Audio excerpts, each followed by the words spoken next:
ரக்ஷிதா சரவணன் மீனாட்சி சீரியலில் நடித்த பிறகு ரசிகர்கள் மத்தியில் மிகப்பெரிய வரவேற்பு கிடைத்துவிட்டது. தொடர்ந்து ஜி தமிழில் சீரியலிலும் நடித்து சின்னத்திரை நாயகியாக வலம் வந்தார். அதன் பின் இவருக்கு கிடைத்த வாய்ப்புதான் விஜய் டிவியில் ஒளிபரப்பாகி வந்த பிக் பாஸ். ஆனால் இதில் போன பிறகு ஒரு சைலண்ட் கில்லராக பைனல் வர தாக்கு பிடித்து வந்தார். இதனால் ரக்ஷிதாவுக்கு இருந்த ரசிகர்கள் கொஞ்சம் குறைய ஆரம்பித்து விட்டார்கள். அதனைத் தொடர்ந்து சின்னத்திரையில் பெருசாக இவருக்கு வாய்ப்புகள் கிடைக்கவில்லை. ஆனால் பிக் பாஸ் போயிட்டு வந்த பிறகு இவரிடம் பல மாற்றங்களை பார்க்க முடிந்தது.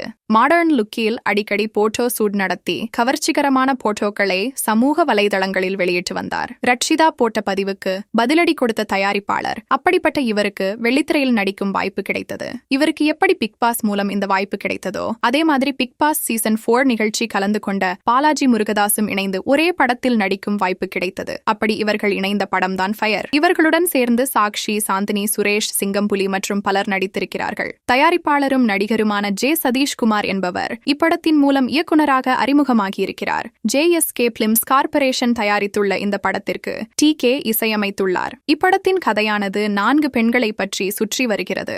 அந்த வகையில் தமிழ்நாட்டில் நடந்த உண்மை சம்பவத்தின் அடிப்படையில் எடுக்கப்பட்டு ஒரு விழிப்புணர்வு படமாக இயக்கியிருப்பதாக இயக்குனர் ஒரு நிகழ்ச்சியில் கூறியிருக்கிறார். படப்பிடிப்பு முடிந்த நிலையில் ரிலீஸ்கான வேலைகள் நடைபெற்று வருகிறது. இந்நிலையில் பாலாஜி முருகதாஸ் சமீபத்தில் போட்ட பதிவு என்னவென்றால், ஃபயர் படத்தில் நடித்ததற்காக இதுவரை ஒரு சிங்கிள் பேமெண்ட் கூட வாங்கவில்லை. இதனால் மொத்த சினிமாவையும் நான் வெறுக்கிறேன், சினிமாவை விட்டு விலக நினைக்கிறேன் என்று போட்டிருந்தார். அந்த வகையில் இவர் கூறிய விஷயத்திற்கு வக்காலத்து வாங்கும் விதமாக ரக்ஷிதா மகாலட்சுமி அவருடைய கருத்தை பதிவிட்டிருக்கிறார். அதாவது, பாலாஜி சொன்னது உண்மைதான், இந்த படத்திற்காக இன்னும் நாங்கள் சம்பளம் வாங்கவில்லை என்று சொல்லி நீங்கள் தயாரிப்பாளராக இருக்கலாம், அதற்காக என்ன வேண்டுமானாலும் பண்ணலாம் என்று நினைக்காதீர்கள். தன் வினை தன்னை சுடும். நீங்கள் ஒரு தயாரிப்பாளர் என்று சொல்வதற்கு தகுதி அற்றவர் என்று கூறி ஷிட் என சொல்லியிருக்கிறார். இப்படி இவர்கள் இருவரும் தயாரிப்பாளர்களை குற்றம் சாற்றிய நிலையில் இவர்கள் இருவருக்கும் சேர்த்து தயாரிப்பாளர் அதிரடியாக பதிலடி கொடுத்திருக்கிறது. அதாவது, நீங்கள் சம்பளம் வாங்கிக் கொண்டுதான் நடித்திருக்கிறீர்கள், இலவசமாக நடித்துக் கொடுக்கவில்லை, அதற்கான அக்ரிமெண்ட் என் கையில் தான் இருக்கிறது.